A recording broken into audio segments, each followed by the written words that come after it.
ভাইটি ভণ্টিহঁত, আজি মই তোমালোকৰ আগত হিতোপদেশৰ সাধু কিতাপখনৰ অন্তৰ্গত বান্দৰ আৰু টুকুৰা চৰাইৰ সাধু নামৰ সাধু এটা ক'বলৈ আৰম্ভ কৰিছোঁ দেই।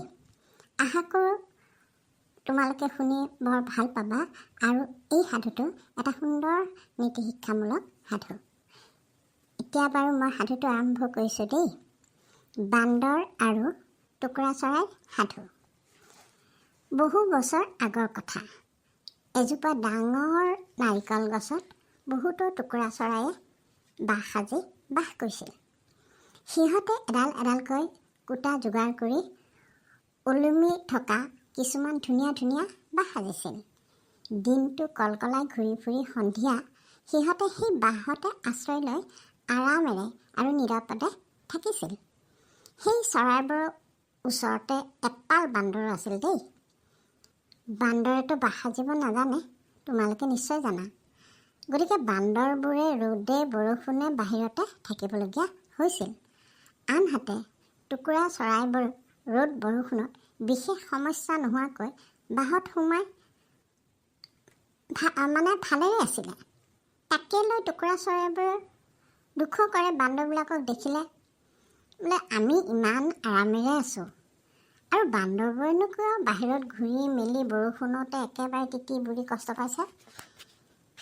এবাৰ সেই অৰণ্যত প্ৰচণ্ড ধুমুহা বৰষুণ আহিল দেই। চৰাইবোৰৰ আটাইবোৰে গৈ বাঁহত সোমালগৈ।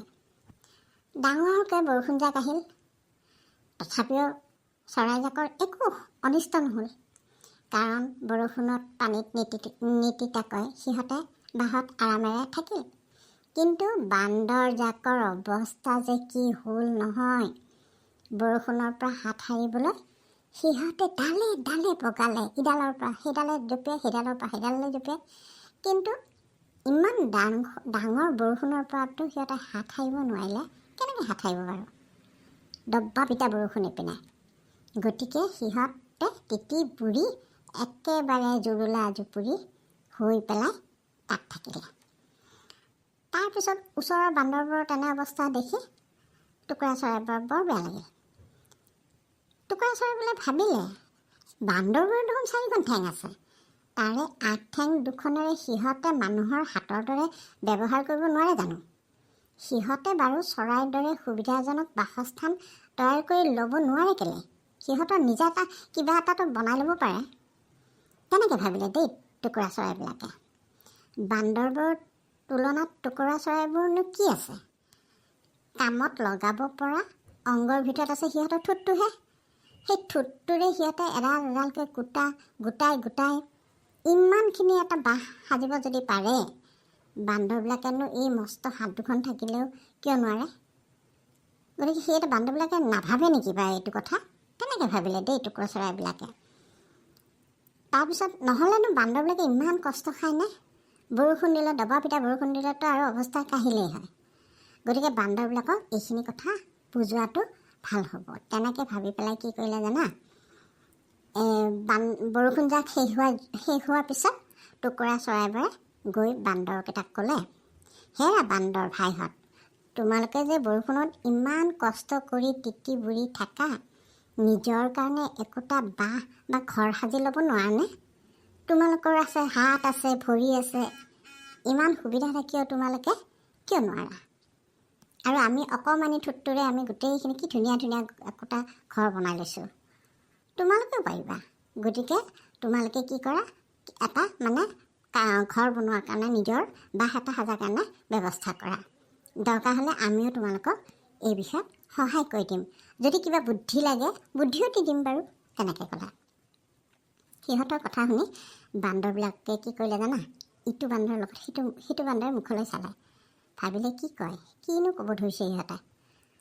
টুকুৰা চৰাইবোৰে ভাবিলে যে টুকুৰা চৰাইবিলাকে যেতিয়া বান্দৰবিলাকে মুখামুখিকৈ চাই আছিলে না, তেতিয়া টুকুৰা চৰাইবিলাকে কি ভাবিলে জানা? যে সিহঁতে যে উপদেশ দিলে, সেই উপদেশটোৱে কিজানি বান্দৰবিলাকৰ অন্তৰ স্পৰ্শ কৰিলে দেই। আৰু বিৰাট কিজানি সিহঁতে ভাবিলে আৰু বাপৰে, ঠিকেই কৈছেতো, তেনেকৈ ভাবিছে কিজানি দেই। টুকুৰা চৰাইবোৰে তেনেকৈহে ভাবিলে দেই।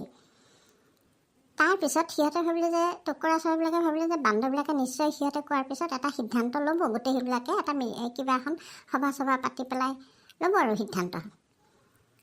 কিন্তু চৰাইবোৰৰ এই কথা মতে বান্দৰবোৰে এদিন কি কৰিলে জানা, এখন সভা পাতিলে। ঠিকেই এখন সভা পাতিলে, কিন্তু সভাখনৰ কি হ'ল, কথাবোৰহে অকণমান বেলেগ ধৰণৰ হ'ল।